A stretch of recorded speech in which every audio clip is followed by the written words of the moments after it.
Alright, here I'm actually going to the head ball break. I've been breaking horrible, not making any balls at all, and just kind of hitting it hard. I made that 6 on the break. I would like the solids, but I don't really have a good shot on a solid. I'm going to have a combo there kind of going at the 4 ball into the other side, but I try to steer clear of those if I can. So I ended up starting with this 9 ball. Cut the 9 in. That 14 would have been another option, but I'm kind of cutting it back, and the 14 kind of blocks the 11 a little bit.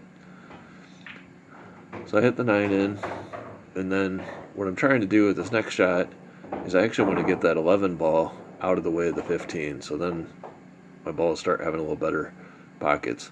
I probably could have taken that 10 ball right there too. That would have been maybe a better decision. I do a stop shot, so I've got the 13 in the side.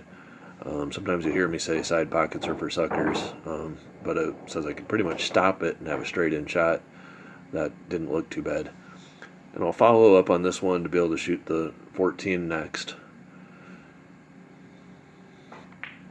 Kind of like I said at the beginning, I was struggling a lot with my break, and I've been doing that all season, so that kind of rattled my whole confidence. And I'm doing a couple things where I'm making bad decisions. But here what I'm going to do is kind of draw back. I was hoping to get a shot on that other ball on the side there, but then that ball was blocked by the 4 ball to be able to shoot it. So I got to slip through this little gap and make the 15 ball. And kind of draw back. Now I've got, it actually sets up okay because I've got the 10 ball in the corner, and I can follow up just enough to be able to shoot the 12 ball on the side. And basically what I'm going to end up doing is I know after I hit the 12 I'm going to hit that 4, but I'll hit follow, and so that what's going to happen is I'll cut the 12 in, and then I'll be able to follow and kind of get, still push through and kind of get up by the 8 ball a little bit. So I'll have an okay shot on the 8.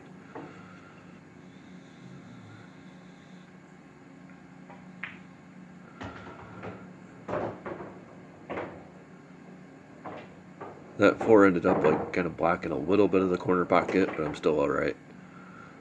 So I shoot the 8 in. But one of the things I've really been running into is I've really been struggling making balls on the break. And it makes it hard because it kind of puts you at a huge disadvantage right out of the gate. A lot of times I'm fighting for things, playing a lot of safeties. On that break I made the 5 ball. And here what I'm going to do is, you kind of notice that 6 and 7 over there on the rail. I want to be able to get that 7 out of the way so the 6 will go here soon. And ideally, I end up messing this up by the time I'm done, but I want to use that 3 ball to get on the 8 ball nice and easy. But I go ahead and shoot the 1 in the corner, and then I want to go ahead and clear up this 4 ball over here on this side rail real quick.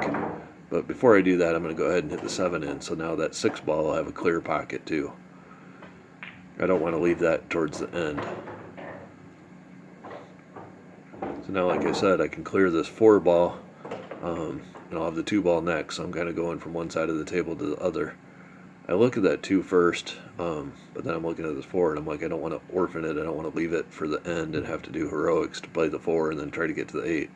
So I'll go ahead and shoot this 4 ball, pop off the rail. Now I'm going to hit the 2, and unfortunately I kind of didn't hit this hard enough to come around because I really want to hit the 2 and then go to the 6 afterwards. So I want to slip around that 9 ball. So I'll hit the 2 in the corner,